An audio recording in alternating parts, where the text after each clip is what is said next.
Kementerian ESDM terus mematangkan pembatasan pembelian gas LPG 3 kg agar anggaran subsidi LPG tidak membengkak dan tepat sasaran. Sejumlah tahapan uji coba pembatasan tengah dilakukan Kementerian ESDM. Bagaimana efektivitas pembatasan LPG 3 kg mampu menekan anggaran subsidi?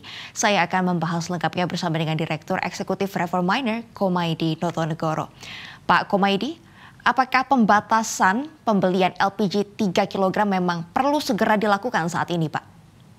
Iya, saya kira ini bagian salah satu upaya ya, Mbak Mercy, untuk dilakukan secara paralel. Tentu ada hal lain yang juga perlu dilakukan oleh pemerintah, misalkan menyiapkan solusi alternatifnya kalau kemudian LPG ini kita tidak akan bergantung ke sana sepenuhnya, begitu ya. Kalau lihat beban subsidinya memang cukup besar ya Mbak. Di tahun 2023 ini kalau di dalam APBN 2023 angkanya di sekitar 117 triliun di dalam porsi subsidi energi kira-kira sekitar 56% terhadap total subsidi energi. Nah, subsidi energi kan terbagi menjadi 3 klaster nih Mbak Mercy. Yang pertama adalah BBM, kemudian kedua LPG, dan yang ketiga adalah listrik. Kalau BBM ada 2 produk, yaitu solar sama minyak tanah. Nah, LPG ini kenapa besar? Karena ini merupakan konversi dari sekitar 12 juta kiloliter minyak tanah ya Mbak. Jadi dulu sebelum pakai ini kan kita pakai minyak tanah. Di tahun 2006, kemudian di era Presiden Pak SBY pada saat itu, periode 1 ya Pak SBY JK, kemudian ini diubah menjadi dikonversi ke LPG. Kenapa dikonversi? Karena ada penghematan anggaran Mbak Mercy. Penghematan anggarannya artinya dibandingkan memberikan subsidi minyak tanah itu lebih murah untuk memberikan subsidi ke LPG begitu, sehingga meskipun sama-sama memberikan subsidi jumlah yang dikeluarkan lebih kecil lagi. Nah, di dalam perkembangannya ternyata ini konsumsinya meningkat signifikan dan kapasitas produksi domestik kan kita mampunya di kisaran 20-25% dari total kebutuhan. Jadi di tahun 2022 misalnya konsumsi kita udah kisaran 8,5 juta ton. Itu kombinasi antara yang subsidi dan non subsidi.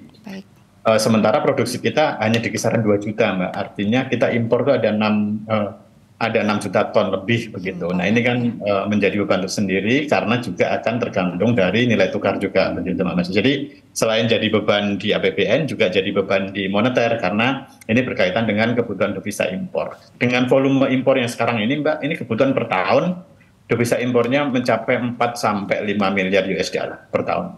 Baik, Pak, ini kan memang kondisinya sudah lama dicanangkan untuk pemberian atau pembelian BBM, maksud kami LPG 3 kg tertutup. Namun apa urgensinya dilakukan saat ini, Pak?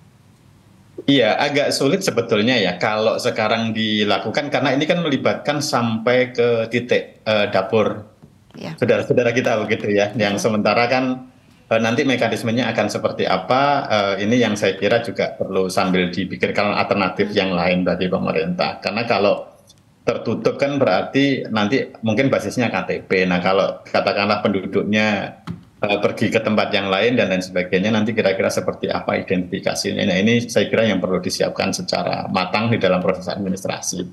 Tetapi sebetulnya ada solusi lain ya Mbak Mercy yang kita sebetulnya punya. Misalkan pengembangan pemanfaatan gas bumi secara paralel. Gas bumi itu harganya bisa 30% lebih murah dibandingkan LPG yang non subsidi, bahkan yang non subsidi ya Mbak. Apalagi kalau dibandingkan dengan yang lain-lainnya begitu, dibandingkan yang non subsidi itu jauh lebih murah begitu. Artinya kalau kita moving ke sana saja kan sudah lebih baik, tidak perlu katakanlah terlalu detail di dalam konsep seperti nanti seperti apa, terus efektivitasnya seperti apa, itu sudah jelas akan menghemat. Dan yang juga didapatkan oleh government kan nanti tidak perlu keluar devisa impor karena kan gas bumi kita punya sendiri. Nah, ini yang saya kira juga secara paralel harus dikerjakan oleh pemerintah. Baik Pak, gas bumi ini apakah yang sebelumnya dicanangkan pemerintah melalui Jargas, Pak? Betul Mbak. Ini yang harus ditekan, iya, itu yang harus dikembangkan, harus segera dikembangkan secara masif Mbak Mas. Karena kalau gas bumi itu kita masih punya cadangan mungkin sampai 20-30 tahun ke depan itu masih bisa memenuhi kebutuhan dalam negeri. Dan belakangan kan juga pemerintah menyampaikan ada temuan gas bumi yang cukup besar di Papua, di Masela juga belum kita produksikan sampai hari ini. Artinya secara ketersediaan kita sudah sangat banyak. Dan secara keekonomian juga sudah sangat jelas lebih murah dibandingkan yang LPG. Artinya nanti manfaatnya banyak. Satu, di sisi fiskal Baik, subsidinya akan berkurang banyak. Yang baik, kedua, di sisi masyarakat daya beli naik secara signifikan karena kan lebih murah nih Mbak. baik. Dan di sisi moneter juga pemerintah juga akan mendapatkan benefit karena ada penghematan paling enggak sekitar 4 sampai 5 miliar US dollar per tahunnya begitu. Baik, mungkin dalam jangka menengah panjang bisa diupayakan ke arah jar gas Iya, begitu Pak. betul. Namun kan saat Betul. ini masyarakat masih sangat bergantung dengan gas LPG, terutama yang 3 kilogram Iya, Pak. Nah, betul, ini Mbak. bagaimana Pak menurut Bapak idealnya penyaluran LPG 3 kilogram bersubsidi ini Pak supaya tepat sasaran? Data seperti apa yang diperlukan dan apakah tadi Bapak setuju menggunakan KTP Pak untuk pembeliannya? Iya, saya kira kalau secara teknis mekanismenya kan banyak ya Mbak. Ada data PKH, ada data penerima BLT, kemudian apakah akan disinkronkan dengan data kelistrikan. Kalau listrik kan masing-masing rumah sudah ada dayanya tuh Mbak Mercy. Jadi kalau misalkan dayanya 3.000 ke atas kan otomatis apakah berhak membeli LPG yang 3 kilo atau tidak. Nah ini kan Baik, sebetulnya identifikasinya mau basis apa yang digunakan sudah cukup banyak, pemerintah tinggal pilih. Terus tinggal dilaksanakan, di pilot project-kan di mana yang kira-kira infrastrukturnya paling memadai begitu. baik. Data ini nanti pembeliannya menggunakan KTP berarti bisa Pak atau sebenarnya enaknya diberikan uang saja nih untuk membeli gas? Yang paling efektif sebetulnya diberikan cashless, nanti harga gasnya di Baik. luar katakanlah sama begitu. Karena kalau KTP ini kan juga bisa ada deviasi juga. Misalkan Baik, yang beli katakanlah si A begitu, si A tidak berhak, tetapi kemudian meminjam KTP-nya si B atau menyuruh si B untuk membeli begitu. Untuk kebutuhan itu kan tetap bisa dilakukan sebetulnya Mbak. Jadi yang paling efektif kalau di negara-negara yang sudah mapan secara infrastruktur biasanya memang subsidi itu ke orang, bukan ke barang. baik, Nah, harganya sama begitu. Nanti orangnya dikasih uang untuk membeli supaya mereka bisa mendapatkan produk yang dipasarkan tadi dengan sudah dibantu sebagian oleh pemerintah itu dalam bentuk subsidi. Kalau di negara lain demikian. Nah, kalau di kita sepanjang masih melekat di produk ya penyimpangannya pasti akan selalu ada seperti di SPBU misalnya yang katakanlah produk yang subsidi yang semestinya katakanlah untuk roda 2 atau plat kuning kan mobil-mobil yang diidentifikasi mewah misalnya kan juga ikut mengakses. Nah ini juga agak sulit karena secara regulasi kan tidak ada larangannya Mbak. Di baik, dalam konteks LPG ini juga secara regulasi nggak ada larangan baik. karena siapapun berhak begitu Mbak. Hanya batasannya hanya etika ya siapa yang dinilai mampu dan tidak, dan batasan siapa yang mampu dan tidak kan di dalam regulasinya juga nggak tegas Mbak. Baik. Baik Pak, berarti memang kalau misalkan nanti dibatasi siapa yang membeli LPG 3 kilogram ini menggunakan KTP itu masih ada celah sehingga Bapak mendorong untuk pemberian subsidinya kepada orangnya langsung cashless untuk membeli LPG 3 kilogram begitu ya Pak ya? Betul, dalam jangka Baik. panjang atau menengah kira-kira demikian. Tapi kalau di dalam jangka pendek dibandingkan tidak melakukan apa-apa, saya kira ini bagian dari upaya yang silahkan kalau mau dicoba begitu. Tetapi tentu Baik. pemerintah sudah harus dengan kesadaran bahwa ini tentu masih ada celahnya begitu. Tetapi dengan dilakukan ini paling tidak menuju ke arah yang lebih baik. Begitu. Baik Pak, nah ini kan pada tahap awal Kementerian ESDM sudah melakukan uji coba untuk yang dibatasi justru jumlah LPG-nya, bukan siapa yang membeli LPG-nya Pak. Nah ini bagaimana menurut Bapak? Iya, ini yang perlu hati-hati saya kira government ya Mbak Mercy. Karena kalau yang dibatasi LPG-nya kan berarti nanti membatasi konsumsi. Nah sementara konsumsi ini kan berkaitan dengan pertumbuhan ekonomi karena perannya konsumsi terhadap GDP Indonesia itu kisaran 55-60% Mbak. Artinya kalau kita sudah punya target economic growth-nya katakanlah 5-6%, harus hati-hati di dalam mengelola sisi konsumsi karena magnitudenya ada 60% di sana. Jadi kalau 60%-nya terganggu, nanti target government di dalam economic growth-nya bisa nggak tercapai juga begitu. Baik, Jadi di sisi lain mengejar penghematan di APBN, tetapi nanti akan kehilangan potensi penerimaan di APBN gitu dari penerimaan pajak. Jadi baik. saya kira saya sarankan untuk hati-hati di dalam membatasi konsumsinya. Bahwa konsumsinya harus tepat sasaran betul, tetapi kemudian konsumsinya tidak bisa ditekan begitu, Mbak. Baik, Pak, dalam jangka menengah panjang kan Bapak tadi mendorong penggunaan Jargas ketimbang menggunakan Betul. LPG.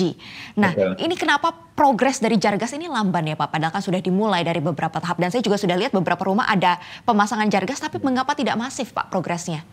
Iya, kalau di negara lain Jargas ini diintervensi atau dikembangkan oleh government ya, Mbak. Kenapa demikian? Kalau Jargas itu secara economic value bagi bisnis di industri gas sebetulnya tidak cukup menarik. Tidak cukup menariknya karena pelanggannya banyak tapi konsumsinya nggak banyak begitu Pak Mercy. Jadi membangun infrastrukturnya butuh dana yang lumayan besar, tetapi nanti jualannya tidak cukup banyak. Artinya sebagai komparasi kalau konsumsi katakanlah 1 juta sambungan, 1 juta rumah tangga dengan satu pabrik semen gitu misalkan itu setara Mbak. Jadi secara bisnis kan lebih menguntungkan kalau jualan ke pabrik semen misalnya. Baik. Karena bangun pipanya kan sangat sederhana. Tidak harus membangun 1 juta sambungan gitu misalnya. Nah, di dalam konteks itu ketika ini diserahkan mekanisme B2B yang nggak akan jalan. Sehingga harus diintervensi dari pengeluaran di APBN begitu. Nah, ini yang komitmen ini saya kira dari pemerintah sejauh ini belum cukup masif di dalam mengembangkan, Mbak.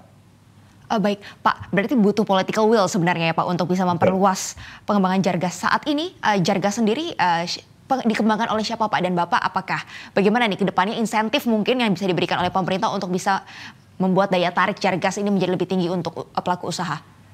Iya, yang mengembangkan tentu saat ini hanya BUMN ya Mbak ya, melalui PGN dan Pertagas pada saat itu. Sekarang kan keduanya sudah join jadi satu holding di bawah Pertamina Holding begitu. Jadi praktis hanya BUMN yang mengembangkan.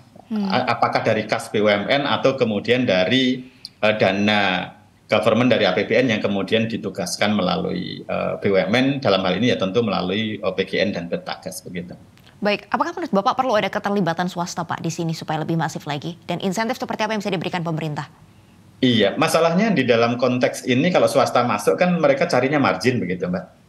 Nah ini jualannya volumenya nggak banyak begitu Mbak Mercy ininya. Baik. Tadi sebagai gambaran mungkin 1 juta rumah tangga itu hanya equal dengan satu pabrik pupuk atau pabrik semen begitu Mbak. Baik.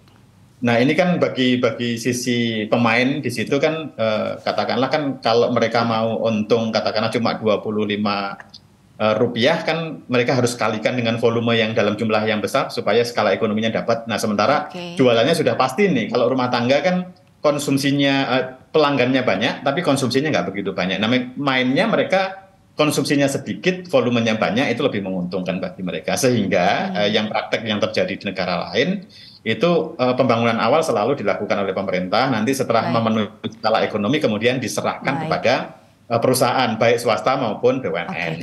Baik Pak, memang harapannya dalam jangka menengah panjang kita lebih kuat energinya bisa menggunakan Jargas yang dihasilkan di bumi Indonesia sendiri Pak. Dan kalau bisa juga mungkin sebagian masyarakat beralih ya ke kompor listrik jika sudah mulai nyaman menggunakan kompor listrik. Namun memang dalam jangka pendek ini penggunaan gas LPG 3 kg perlu dibatasi ya Pak. Namun juga pemerintah hati-hati bagaimana tahapan untuk pembatasannya supaya tidak mengurangi daya beli masyarakat dan mempertaruhkan pertumbuhan ekonomi Indonesia. Terima kasih Pak Komaydi Notonegoro untuk waktu dan kesempatannya. Sukses sehat selalu.